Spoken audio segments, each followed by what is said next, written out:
Here's Johnny. Well, ladies and gentlemen, it's a great thrill today to welcome a brand new star to Hollywood Boulevard.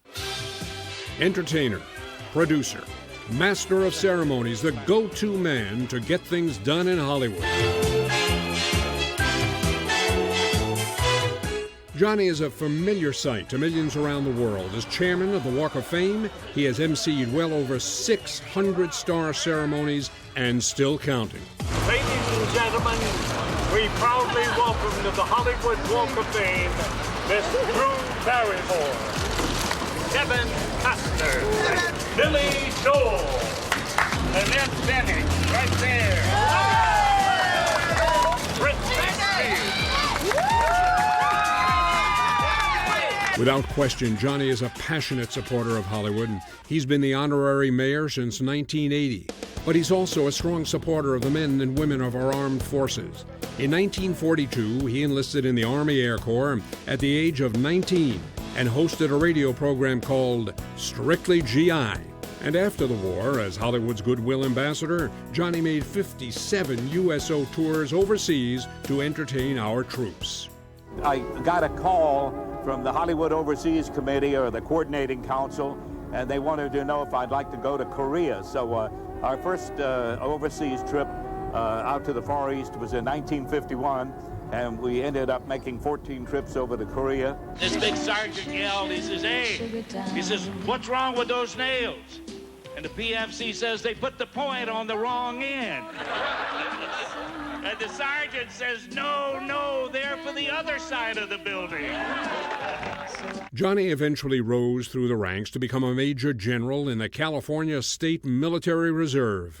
Looking back, Johnny Grant was a pioneer in TV. In 1946, Johnny was host of the game show Stop the Clock, which aired on the Dumont Television Network in New York. Hey you, listen bub, don't forget Johnny's Freeway Club. Later in Los Angeles, Johnny hosted the Freeway Club for 8 years on radio station KMPC. For many years, Johnny was a regular on television here on KTLA. He also did a nightly television feature on KTLA's 10 p.m. news, Johnny Grant Backstage in Hollywood. He interviewed the stars, his longtime friend Gene Autry. The only thing about Johnny Grant is that he's too big-hearted. He will do anything in the world for his friends, but I consider Johnny Grant one of my best friends, and he never met a stranger. And his pal, Bob Hope. How does Bob Hope want to be remembered? I don't know. I guess I know the tax department will never forget me. Johnny also found time to appear in a number of movies. He played opposite Bing Crosby in the 1954 classic White Christmas. This is Ed Harrison. Miss Haynes? How do you do? Hi. Boy, what I went through for you. Sponsors, network, but I finally got it squared away, just the way you want it. Johnny played a disc jockey in the movie Rock Pretty Baby. By the way, I'm Johnny Grant, your musical host here on the KTLE. Johnny was in the press box at Yankee Stadium, reporting on Mayor Jimmy Walker's farewell speech in the movie Bo James, starring Bob Hope. Gentlemen, you've just seen a man cut his own throat in the middle of Yankee Stadium. And Johnny played himself in a movie about Hollywood, The Oscar. Hey, Johnny, how are you? Fine, nice to see you. And ladies and gentlemen, here's a fellow who needs no introduction, Frankie Fain, one of the 5 nominees for this year's Best Actor Award. Of his many achievements, Johnny is credited with putting Hollywood back into Hollywood.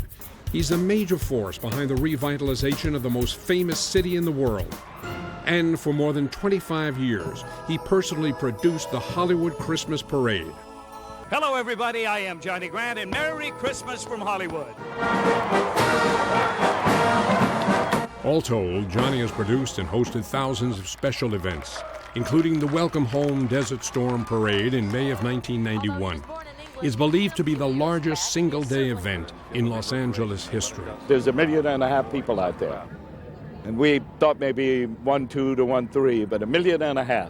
Now that shows you something real good about this country. Johnny Grant continues to pile up a long list of honors and awards, virtually as long as Sunset Boulevard, as one writer put it. Thank you. In 1988, the Academy of Television Arts and Sciences paid tribute to Johnny Grant with the Governor's Award.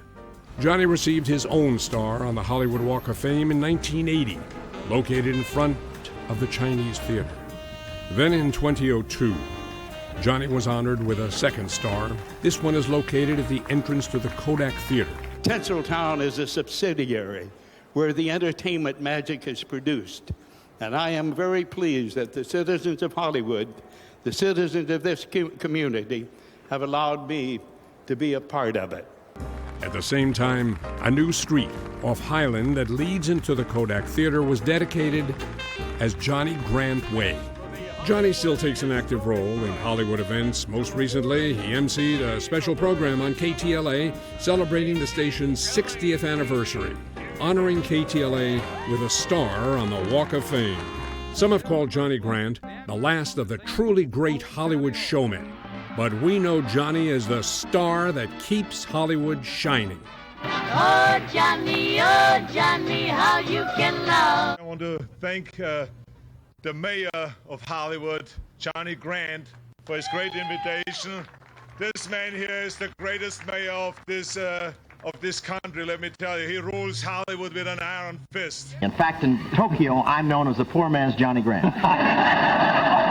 Johnny gave me a lot of confidence, and it gave my career a terrific boost. It launched it.